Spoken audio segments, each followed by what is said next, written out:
Madame, Messieurs, bonsoir, bienvenue aux 20h à la une ce soir. Le gouvernement n'exclut pas des actions ciblées avec les forces des armées étrangères pour lutter contre un ennemi commun. Le porte-parole du gouvernement explique qu'il s'agit d'une recommandation de l'Assemblée nationale.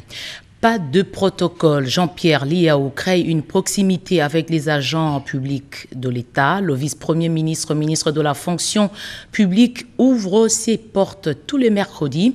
Il reçoit sans audience une cinquantaine de Congolais pour les écouter directement.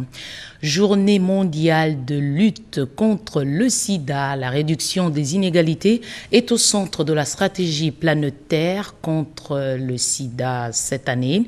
Des statistiques sur le taux de prévalence 40 ans après la découverte de la maladie sont à suivre dans cette édition d'information. Voilà tout pour le sommaire. Merci de votre fidélité. Et puis, les Congolais attendent le rapatriement de leur patrimoine culturel retenu depuis plusieurs années à l'étranger. Les scientifiques vont débattre de la question ici chez nous à la RTNC pendant 3 jours. Nous allons en parler avec Théo Chilumba Wakabea. Bonsoir. Bonsoir, madame. Vous êtes l'invité de ce journal. Vous êtes conseiller principal du chef de l'État en charge de culture et art. Nous allons revenir un peu plus tard avec vous. Bienvenue et merci d'être là ce soir. Merci. Célébration aujourd'hui de la Journée internationale de lutte contre le sida. Aujourd'hui encore, le monde s'est figé, comme tous les ans d'ailleurs, pour faire l'évaluation de la lutte. En RDC, les acteurs se sont retrouvés dans la ville portuaire de Matadi et d'Ichala-Katala. C'est la 33e édition de la Journée mondiale du sida. Elle se célèbre à Matadi au Congo central et la vice-ministre de la Santé publique, Hygiène et Prévention, Véronique Kilumbankoulou, a présidé la cérémonie. La survenance des nouvelles pandémies ne devrait aucunement occulter les besoins de lutte contre le VIH-Sida, a dit la vice-ministre. Pour cette édition 2021, la communauté internationale commémore la Journée mondiale du sida sous les thèmes « Mettre fin aux inégalités, mettre fin au sida, mettre fin aux pandémies ». Dans un contexte marqué par la pandémie à Covid-19 et d'autres épidémies, ces thèmes constituent en même temps un appel pour l'éradication urgente des inégalités et autres barrières qui alimentent l'épidémie des sida. Alors que le monde s'arrête pour réfléchir sur comment vaincre le VIH-Sida d'ici 2030, il faut mobiliser toutes les communautés dans la lutte contre toutes les formes de discrimination et de stigmatisation envers les personnes vivant avec le VIH en vue d'atteindre les objectifs mondiaux 95-95-95 tels que définis par le plan stratégique national de la riposte au VIH-Sida. Et puis ce chiffre, la planète va enregistrer 7 millions de décès dus au VIH-Sida au cours de 10 prochaines années. Chiffre communiqué par le PNMLS à Kinshasa à l'occasion de la célébration aujourd'hui de la Journée mondiale du Sida. Suzy Ngoy.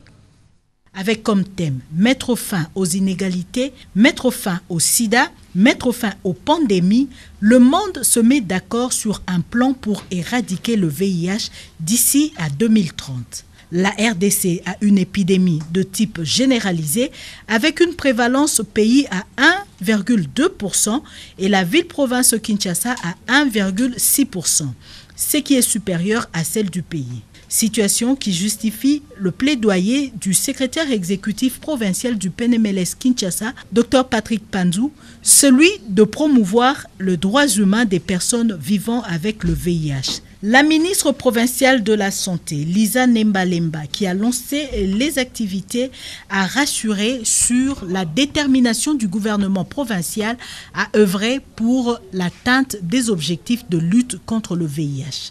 Le gouvernement provincial est en train de prendre des mesures suivantes. L'actualisation de l'arrêté portant nomination des membres du CPMLS. Finalisation du projet d'arrêté portant création du fonds SIDA pour la ville-province de Kinshasa. Redynamisation du CPMLS.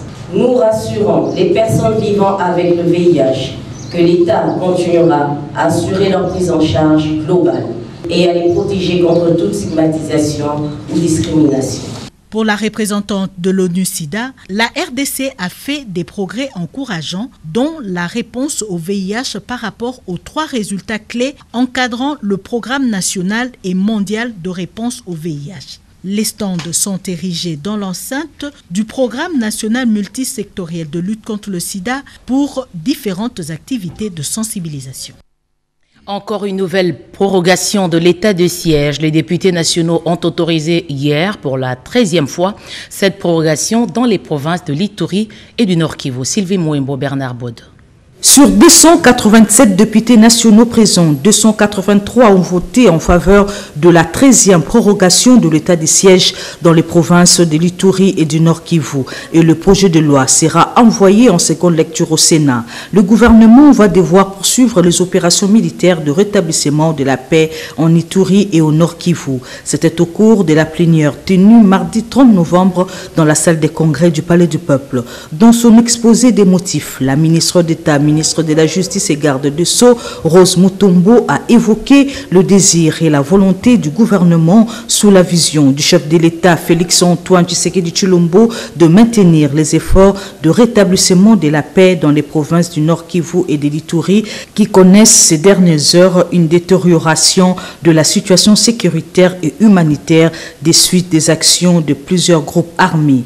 Il a salué le travail en cours de la part des forces de défense et de sécurité grâce à la collaboration et à l'appui de toute la population de cette partie du pays. Pour ne pas stopper les efforts de défense et de sécurité dans l'élan de poursuivre les opérations de pacification en cours, une 13e prorogation de l'état de siège s'impose, a-t-elle argumenté du haut du prétoire de la Chambre basse du Parlement. Au cours du débat conduit par le président Christophe Mbosso Kodiapwanga qui s'en est suivi, certains députés ont soutenu la mutualisation des forces armées ougandais RDC pour traquer les ADF et d'autres forces négatives. Néanmoins, ils exigent plus de résultats sur le terrain.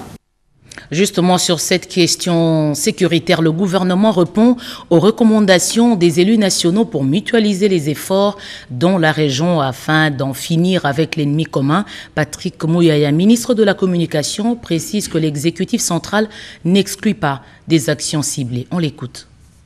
Les députés nationaux, parce qu'ils vivent avec les populations, ils connaissent les drames avec nos populations depuis autant d'années, nous recommande au gouvernement de recourir à des armées étrangères, des pays qui sont concernés par la situation ici. C'est public, informez-vous. Et donc nous, on n'a rien à cacher. Nous vous avons dit depuis le début qu'il existe ces mécanismes depuis des longs mois qui fonctionnent. Un mécanisme conjoint dans le cas de la CIRGL pour les frontières, un mécanisme bilatéral dans les cas de partage de renseignements. Nos officiers de renseignement sont en Ouganda, des officiers de renseignement ougandais sont chez nous. C'est connu, c'est public. Nous récoltons des renseignements qui vont permettre de guider nos actions. Et si pour nos actions, il y a un besoin d'actions ciblées avec nos compères de l'Ouganda, parce que nous faisons face à une même menace, nous les ferons. Outre la sécurité, Kinshasa, la capitale, souffre d'un autre problème, celui de l'engorgement.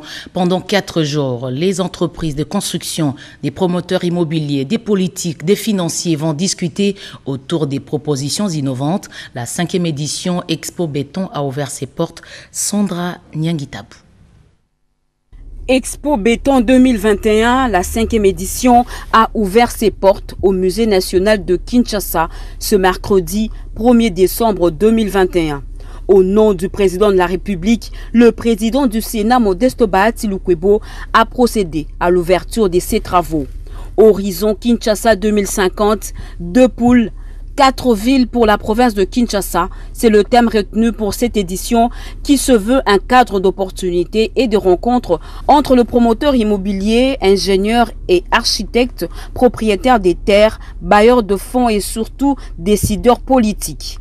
Cette initiative de Jean Bamanissa Saïdi veut contribuer à l'émergence de l'habitat et autres infrastructures de la ville-province de Kinshasa.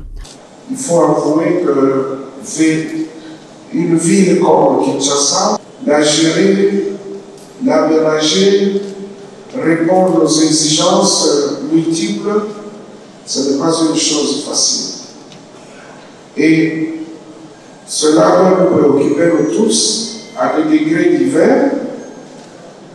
Kinshasa n'est que l'exemple. Dans toutes les villes du pays, les mêmes problèmes se posent avec acuité. D'où nous devrions capitaliser toutes les réflexions qui vont être données par les intervenants, les panélistes, de manière à ce que nous puissions en tirer le meilleur pour que nous ayons des villes propres, des villes saines. Voilà pourquoi je salue donc cette initiative. Monsieur le Président du comité d'organisation et initiateur du compétent, toutes mes félicitations et j'invite les uns et les autres à plus d'assiduité parce qu'il y a toujours quelque chose à retenir. Pour encourager les organisateurs et les participants, le président du Sénat, Modeste Bahati Lukwebo, a visité les différents stands. Question de découvrir les différents produits exposés par les exposants venus du secteur de la construction, des équipements, secteur bancaire et autres. Le Sénat étant l'émanation des provinces, le speaker de la Chambre haute du Parlement a aussi eu des entretiens avec la délégation du bureau de l'Assemblée provinciale du Kasaï central. Le vice-président Marcel Chiboui et la questeur Malanji Chiboui ont échangé avec Modeste Bahati autour des questions sécuritaires et de développement de leur province. Le démarrage effectif des travaux du barrage Katende, la dotation de la police du Kasaï central en véhicules de service. Ils ont en outre salué l'initiative du bureau du Sénat d'organiser le cadre de concertation Sénat-Assemblée provinciale. De l'innovation, il y en a aussi dans les méthodes de travail de Jean-Pierre Liao. Il se rapproche des agents et fonctionnaires de l'État. Le vice-premier ministre, ministre de la fonction publique, brise les barrières. Il reçoit sans audience tous les mercredis des Congolais. Regardez ce reportage de Nadine Kilocho et Moke Maluma. C'est une nouvelle approche adoptée par le vice-premier ministre, ministre de la fonction publique. Jean-Pierre Liao se veut à l'écoute des agents publics de l'État. Ton dossier, allez voir les directeurs des DRH pour que vous puissiez vérifier. Pas de protocole lorsqu'il faut résoudre les questions vitales de la nation et anticiper certaines crises. Il lancera ainsi tous les mercredis des audiences sans rendez-vous. Ce premier exercice a confirmé ma conviction et nous continuerons. Pour redresser l'administration publique telle que le souhaite le président de la République, je ne peux le faire seul. Seul, je ne peux rien. Mais avec tous les agents, eh bien, je peux tout. Le Premier ministre chef du gouvernement m'a assigné une série de missions à accomplir très rapidement. Mais pour que ces différentes missions puissent réussir, il faudrait que les acteurs principaux, qui sont les agents, puissent être sensibilisés. Cette façon de travailler traduit la volonté du chef de l'État, incarné par le gouvernement Samalou Kondé, le peuple d'abord. La façon dont travaille le vice-premier ministre nous étonne. Il s'est rabaissé jusqu'à nous recevoir à l'extérieur. Ça n'a jamais été fait. Aucun ministre n'a jamais fait ça. Et nous avons l'espoir que nous allons trouver des solutions dans nos différents problèmes. Vraiment, on félicite cette initiative. Nous sommes très contents que ça soit comme ça et que ça continue, que ça reste une habitude. Tous les mercredis, 50 agents seront désormais reçus par le patron de l'administration publique, Jean-Pierre Liao, pour partager la bonne information et gérer de manière efficiente les dossiers des agents de carrière de l'administration publique. Une femme de caractère, Marie-Clémentine Nengapeta, avait dit non aux sollicitations du monde et oui aux valeurs chrétiennes, ce qui lui a coûté la vie.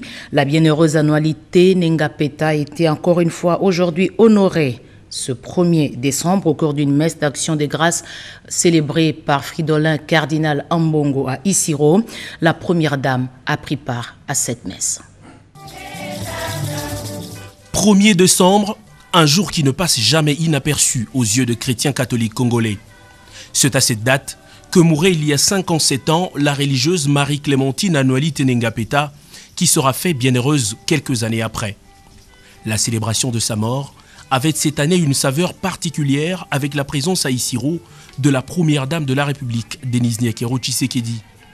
Pour célébrer cette 57e anniversaire de la naissance au ciel de celle qui a été capable de dire non aux sollicitations du monde et oui aux valeurs chrétiennes, les fidèles catholiques de plusieurs diocèses du pays ont convergé vers Isiro, ville qui a vu la sœur Annualité rendre l'âme après avoir reçu un coup de couteau en plein cœur.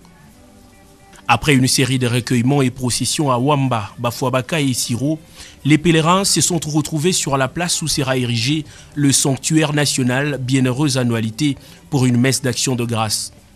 Dans son homélie, le cardinal Fridolin Ambongo a exhorté ce pèlerin de toutes les classes à marcher sur les pas de la sœur Nengapeta, devenue l'exemple du courage, de l'intégrité, de la fidélité et du dévouement au Seigneur. Jésus exhorte ses disciples à ne jamais céder devant les persécutions. Ne craignez pas ceux qui tuent le corps sans pouvoir tuer l'âme. Matthieu 10, 28. Quelle belle coïncidence entre ces propos de Jésus et le courage affiché par la sœur Annualité au moment de son martyre. Comptée au nombre de pèlerins, l'épouse du chef de l'État a tenu par sa présence à honorer cette valeur chrétienne congolaise qui doit inspirer les jeunes générations. Un hommage qu'elle a voulu en grand, en promettant de construire des hangars sur ce site pour accueillir le prochain anniversaire en entendant la construction par l'Église de la basilique pour la canonisation de la future sainte Annualité Nengapeta. Et la promesse, c'est un engagement tellement il y a des conditions papa et Lina s'appelle pour que maman Annualité va venir au centre, il va falloir viabiliser la site. Après la messe, la première dame de la République, Denise Nyakero Tshisekedi, a pris la route pour Bafuabaka, l'un des sites de pèlerinage où la bienheureuse a fait ses premiers vœux. 24 heures plus tôt, l'épouse du chef de l'État avait à son arrivée à Isiro communié avec la population un meeting populaire qui a priorisé les questions sociales et d'éducation. Visite de réconfort de la première dame aux déplacés des conflits ethniques cantonnés dans 2 grands sites à Bunia, dans la province de l'Ituri. Denise Nyakero Tshisekedi leur a apporté des vivres, mais aussi de la chaleur humaine. Naïcha Kialamouila. Des habitations de fortune à perte de vue, abritant près de 4000 familles. Venus pour la majorité de Djougou, ces déplacés ont trouvé refuge sur ce site de Kigozé. Forcés de quitter la terre qui les a vus naître à cause des conflits ethniques, ces femmes, hommes et enfants, n'ont qu'un seul rêve, celui de retrouver leur maison.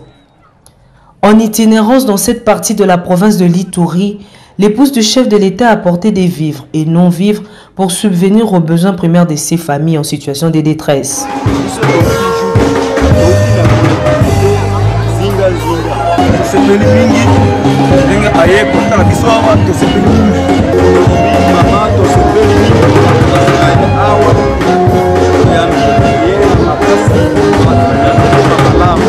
Le mauvais temps climatique sur Bunia n'a pas eu raison de la détermination de l'épouse du chef de l'État de se rendre au site érigé en face de l'ISP Bunia, où est cantonné un autre groupe de déplacés. Denise Nyakero Tshisekedi ressort de ces sites avec plus d'informations qui sans doute vont l'aider à mieux composer son plaidoyer et aussi étendre ses actions en faveur de ces déplacés. Autre chose, l'ITIE vient d'organiser un atelier sur le renforcement des capacités des acteurs de la CNRF. Atelier à porter sur la norme et l'utilisation des données ITIE. Les détails avec Guy Matundo et Guilhem Okonga. Après avoir battu campagne pour le recouvrement des avoirs financiers issus du crime, la cellule nationale de renseignement financier s'en va en guerre contre les blanchiments des capitaux issus du secteur minier. Devant les acteurs de la CNRF et de l'Agence pour la lutte contre la corruption, Adler Kissula a revêtu sa casquette de pédagogue pour sensibiliser sur ce fléau. Il a en outre expliqué les différentes techniques de blanchiment ainsi que ses conséquences et ses méfaits, surtout dans ce secteur porteur que sont les mines. Le secteur minier présente beaucoup de vulnérabilités et des risques en termes de blanchiment des capitaux par rapport aux flux financiers qu'ils génèrent. La CNRF a parmi les missions de suivre tout ce qui est flux financiers générés par les crimes financiers. Nous avons été sensibilisés et nous avons sensibilisé les opérateurs miniers par rapport à leurs obligations. Le numéro 1 de l'agence pour la lutte contre la corruption, Thierry Mboulamoko, a éclairé la lanterne de participants avant que l'ITIE ne circonscrive le cadre dans lequel cet atelier se déroule. Dans un mois, nous serons dans un processus de validation, voir si la RDC a réalisé des progrès dans le cadre de la transparence du secteur des mines et des hydrocarbures. Il est tout à fait normal que les études thématiques réalisées dans le cadre de la gouvernance du secteur soient partagées avec tous les services qui entrent dans le cadre de la lutte contre la corruption et le blanchiment des capitaux. Les participants se sont dit édifiés sur le contenu des interventions. Puisqu'on parle des finances, le programme d'appui au secteur agricole voudrait en 2022 organiser plus d'activités et mobiliser plus de moyens financiers pour toucher un nombre important de ménages. C'est l'une des recommandations du comité de pilotage qui s'est retrouvé au Nord Kivu. Marthe Mangaza, Cédric Keninambo. Barça Nord Kivu, un projet du gouvernement porté par le ministère de l'Agriculture et qui se décline en plusieurs dimensions dans le but d'améliorer durablement la sécurité alimentaire et les revenus des ménages, pour la plupart modestes, impliqués dans ces projets. À Goma, dans le Nord Kivu, il s'est agi de la réunion du comité de pilotage pour évaluer les activités du dit projet, fruit d'un accord de dons et de prêts entre le gouvernement congolais et les fonds africains de développement FAD pour une durée de 7 ans. Nous estimons que le travail est abattu. C'est une feuille de route que nous laissons à l'équipe qui dirige le projet en connivence avec la population, que nous aimerions que les choses changent. Leur quotidien de vie puisse changer à travers l'agriculture. Les activités réalisées en 2021, les niveaux de décaissement et l'exécution du budget 2021, tout a été passé au PENFA. Nous voulons plus. Nous voulons, au lieu d'avoir des résultats à 62%, 65%, nous voulons atteindre en 2022 les résultats jusqu'à 80%. Pourquoi pas 90%? Ces projets interviennent dans 5 territoires du Nord Kivu, notamment le Massissi, Nyiragongo, Rutshuru, Lubero et Beni. La question a longtemps préoccupé les Congolais. À quand le retour des œuvres d'art appartenant à la République démocratique du Congo, jusque-là retenues à l'étranger? Et ce sujet est à l'initiative, est à la base d'un colloque qui ouvre ses portes demain à Kinshasa. On en parle justement sur ce plateau avec Théo Chilumba Wakabea. Rebonsoir. Bonsoir, madame. Vous êtes le conseiller principal du chef de l'État en charge de culture, art et questions religieuses. Vous nous confirmez la tenue de ce colloque demain, ici? Oui, madame. Il s'agit d'un colloque scientifique international que la République démocratique du Congo organise sur le thème reconstitution des biens culturels et renaissance africaine, sous le haut patronage de son Excellence, Monsieur le Président de la République, chef de l'État et président de l'Union sacrée. Ce colloque, c'est un événement culturel de taille et qui va prendre une place considérable dans les réalisations de la mandature du président de la République à l'Union africaine.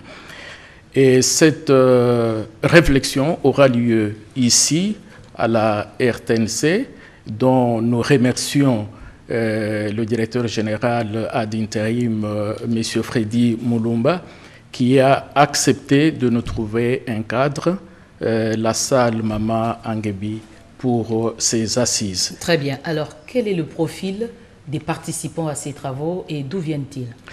Les participants à ces colloques, au fond, ce sont des experts et des professionnels dans le secteur de la culture. Et ils viennent de plusieurs pays d'Afrique, d'Europe aussi. Nous avons les professeurs qui viennent du Cameroun, du Gabon, du Sénégal, de la Mozambique, Côte d'Ivoire et Guinée-Conakry.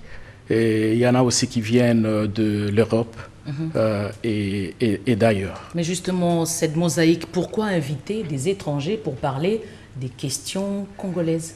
Merci Madame pour la question. Au fond, nous avons voulu réunir les sommités au niveau du Congo, de l'Afrique et au niveau international, surtout ceux qui ont déjà fait, les personnes qui ont déjà fait l'expérience de la restitution des œuvres d'art et qui orientent aussi leurs recherches dans les secteurs de la culture.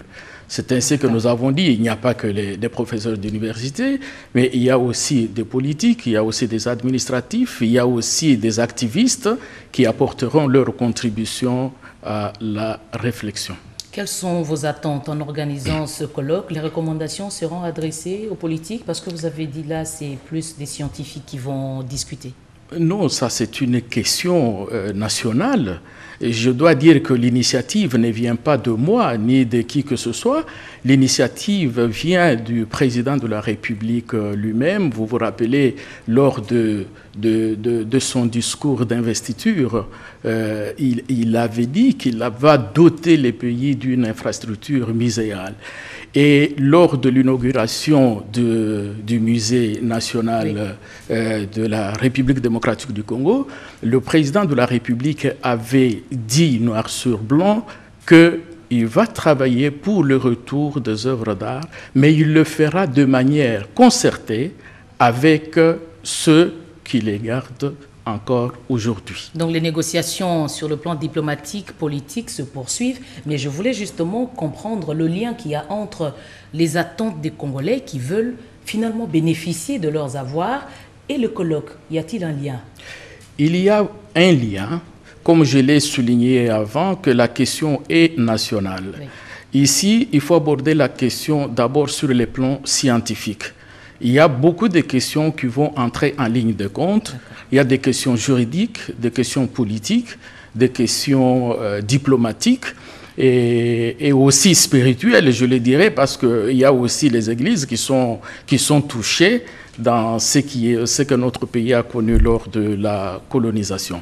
Alors, le peuple congolais a ses attentes qui sont remarquables dans le sens où les œuvres d'art qui viendront, ils vont caractériser toutes nos ethnies. Vous voyez, ils viennent de beaucoup d'ethnies et les jeunes, les générations montantes auront entré en contact avec les œuvres de nos ancêtres. Merci Théo Chilumba Wakabeya d'être passé sur ce plateau et bienvenue à tous vos invités. Merci madame. Modernisation des infrastructures aéroportuaires. Goma au Nord Kivu dispose désormais d'une tour de contrôle au standard international, 26 mètres de hauteur. Les travaux ont duré 2 ans. Plus de 3 millions d'euros, c'est le coût total pour la construction de la nouvelle tour de contrôle de l'aéroport de Goma au Nord Kivu sur financement de la Banque mondiale. Construit en 17 mois, ce bijou architectural qui répond aux standards internationaux vient d'être mis en service ce mardi 30 novembre 2021 par les ministres des Transports, Voies des Communications et des Désenclavements. Dans son mot, le directeur général de la Régie des voies aériennes, RVA, Alphonse Chungu, a dressé les tableaux techniques de cette tour de contrôle. Pour sa part, le ministre des Transports, Chériban Okende, a pris l'engagement de parachever les blocs techniques dont les travaux ne sont pas encore arrivés à terme. La République démocratique du Congo refuse de rester toujours cloîtrée dans cette fameuse liste noire de l'Union européenne. Nous avons un portefeuille de droits de trafic de plus de 52 accords aériens, plus de 250 aéroports, aérodromes et pistes d'atterrissage. Le gouvernement est plus que déterminé à moderniser nos infrastructures de transport aérien. En effet, il aurait fallu qu'en plus de la tour de contrôle, que même le bloc technique soit parachevé. Je prends l'engagement de tout mettre en œuvre afin que nous ne nous plaisions pas des chantiers inachevés. Après la coupure du ruban symbolique, les patrons des transports et les autres officiels ont visité cette tour qui mesure 26 mètres. Restons sur place pour écouter ces quelques réactions enregistrées par Myriam Madika. Les bénéfices induits de ces nouveaux ouvrages et équipements sont sans conteste l'augmentation du trafic sur cette plateforme aéroportuaire, laquelle s'est traduite visiblement par l'arrivée de nouvelles compagnies aériennes internationales dont Ethiopia Airlines, Rwandair, Jumbo Jet et plusieurs autres réalisant des vols non réguliers. Quant aux réalisations du passage, nous pouvons citer, outre la tour de contrôle, la réhabilitation de la piste portant sa longueur à 3000 mètres, comme ce fut avant l'éruption volcanique de Nyiragongo en janvier 2002. La réhabilitation et l'extension de l'aire de stationnement des avions, tarmac, élargissant sa superficie de 16 000 à 25 000 m². La reconstruction des voies de circulation qui furent également ensevelies par la lave, dont un volume de plus ou moins 300 000 m3 devait être fragmenté et évacué. Toujours dans le secteur de transport, les chargeurs africains sont asphyxiés sous le poids du taux du fret. L'Union des conseils des chargeurs africains s'est réunie à Kinshasa pour tenter d'explorer quelques pistes de solutions. Edith Chalakatal. De 1 500 à 6 000 $ le conteneur, les chargeurs subissent de plein fouet les effets de la pandémie Covid-19 sur les secteurs de transport. L'Union des conseils des chargeurs africains, UCCA, qui s'est réunie à Kinshasa grâce à l'Office de gestion du fret multimodal OGFREM, va se pencher sur la problématique du transport régional et de comment rendre efficace leur travail en appui à leurs états respectifs. Le vice-ministre des Transports, Marc Ekila Likombo, qui a ouvert ses travaux de 3 jours, s'est félicité du rayonnement diplomatique de la République démocratique du Congo sous l'impulsion du président Félix-Antoine Tshisekedi. Olivier Manzila Muntala, directeur général par intérim de l'OGFREM, insiste sur la régularité de telles rencontres et reste confiant. De ces assises, les conseils des chargeurs sont censés réfléchir, mener une réflexion dans le sens de voir comment on peut faire entendre notre voix pour que dans un premier temps, que ce taux de fret soit ne serait-ce que stabilisé et dans un bref délai, je voudrais dire en moyen terme, se battre pour que nous puissions faire un recul par rapport à ces taux de fret pour permettre à nos populations de vivre normalement et surtout de rendre nos économies plus compétitives. L'UCCA est un organe spécialisé de l'Organisation maritime de l'Afrique de l'Ouest et du Centre au Maroc, dont la RDC assure également la présidence. Le comité directeur, en réunion à Kinshasa, est un des organes de l'Union des conseils des chargeurs africains. Dame la pluie a encore fait des dégâts à Kinshasa, sur Masikita, précisément à Lupène. Plusieurs habitations ont été emportées par ces précipitations. Regardez ces images. L'avenue Masikita à Lupène est en danger après le passage de la pluie diluvienne qui s'est abattue aux petites heures du matin de ce 1er décembre 2021 sur Kinshasa. Les habitants du quartier Djelobinza, dans la commune d'Engalema, n'ont presque pas fermé l'œil. La crainte de finir emportés et ensevelis par les eaux de pluie hante les esprits.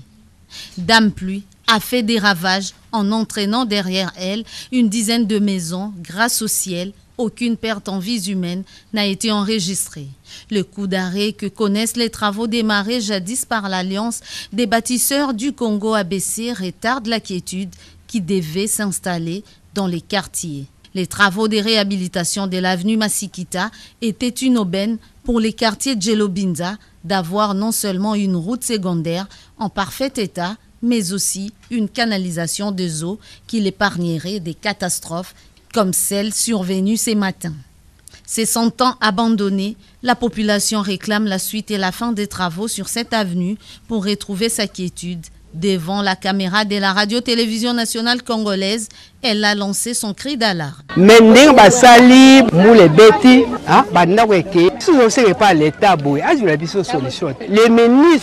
doivent fournir l'argent. Quelle est l'enveloppe allouée au secteur des infrastructures et quelles sont les prévisions budgétaires de ces secteurs? Le ministre des Infrastructures était devant les députés nationaux, membres de la commission aménagement du territoire, pour s'expliquer. Eurydice Kitutu Modiri. Devant les députés nationaux, le ministre d'État des ITP a dans sa présentation donné un aperçu global des infrastructures en général ainsi que les défis afférents. Au regard du budget investi dans les infrastructures routières, le ministère des ITP a défini ce qu'il qualifie les réseaux ultra prioritaires qui couvre 15 800 km sur 58 200 km linéaires du réseau routier d'intérêt général de la RDC. Au sujet des prévisions budgétaires exercice 2022, le ministre des ITP entend développer les routes prioritaires comme notamment la RN1, RN2, RN12, RN23 pour ne citer que celle-là, avec bien entendu la modernité des voiries urbaines. Le ministre des ITP a constaté la non prise en compte de ces besoins tels qu'exprimés dans ses prévisions budgétaires. Le ministère des ITP dispose de 3,44% du budget annuel. Certes, les besoins sont énormes, mais le budget reste modique et ne permet pas du tout à réaliser ce programme, car ceci ne représente que 11% de ses prévisions. Les députés membres de la commission infrastructure ont salué l'exposé du ministre Alexis Guissaro et sa maîtrise du secteur des infrastructures avec, bien entendu, des préoccupations soumises selon le cas. C'est le lundi 6 décembre prochain que Alexis Guissaro reviendra pour rencontrer les préoccupations soutenues par les députés nationaux membres de cette commission. Modernisation et rénovation de la ville dans le respect des normes et standards modernes d'aménagement. Le ministre de l'Aménagement du territoire, Guy Luando, a lancé aujourd'hui à Kolwezi les travaux de la politique nationale d'aménagement du territoire. Détail Yvette Makontima. Dans le cadre de la matérialisation de la vision du chef de l'État, Félix-Antoine Tshisekedi Tshilombo, sur la gestion et l'utilisation rationnelle des terres, le ministre d'État, ministre de l'Aménagement du territoire, Guy Luando Mboyo, poursuit sa tournée de vulgarisation et de mise en œuvre de la politique nationale d'aménagement du territoire. Après Kisangani, Buta, Gbadolite, Kinshasa et Lubumbashi, le numéro 1 de l'aménagement du territoire a lancé la campagne de vulgarisation ce mercredi 1er décembre 2021 à Kolwezi, province du Lualaba, en présence du ministre provincial de l'Intérieur Daouda Kapend, représentant la gouverneure empêchée, Guy Luando Mboyo, a évoqué la nécessité pour le Lualabais de s'approprier les contenus de la politique nationale d'aménagement du territoire, indispensable pour une gestion efficiente et une occupation rationnelle de l'espace physique de la République démocratique du Congo. Je saisis cette précieuse occasion pour rendre un hommage mérité à son Excellence, Monsieur le Président de la République, Félix-Antoine Tshisekedi Tshilombo, pour sa vision qui met au centre de la gouvernance le bien-être de la population. Étant donné que la province du Lualaba est l'une des provinces minières du pays et son chef-lieu Kolwezi, une grande et historique ville du pays, une forte vulgarisation s'avère nécessaire afin d'éviter la superposition des titres sources de conflits, d'améliorer les affectations et les usages des terres, d'assurer la protection des communautés locales ainsi que la modernisation ou la rénovation des villes dans le respect des normes et standards modernes d'aménagement. Initiative saluée par le ministre provincial de l'Intérieur, Daouda Kapend, qui a reconnu à sa juste valeur les conflits des terres qui divisent fonciers, miniers et forestiers. Fin de la formation des volontaires impliqués dans la sensibilisation sur le civisme fiscal et la gestion responsable des deniers publics. Travaux clôturés à Kinshasa par le coordonnateur adjoint de la CESEM, Jacques Kambala. Détail Eugénie Dadachabani. 2000 volontaires seront bientôt déployés dans toutes les provinces de la République démocratique du Congo pour la sensibilisation de la population au civisme fiscal et à la gestion responsable des deniers publics. Ils viennent de suivre une formation organisée par la Coordination pour les changements des mentalités CESEM, structure spécialisée de la présidence de la République. C'est dans le cadre de sa campagne de sensibilisation au civisme fiscal et à la gestion responsable des deniers publics. Les modules dispensés étaient axés notamment sur les changements des mentalités, patriotisme, civisme et citoyenneté, profil du Congolais à la mentalité changée, ainsi que la pédagogie des communications au civisme fiscal, pour ne citer que cela.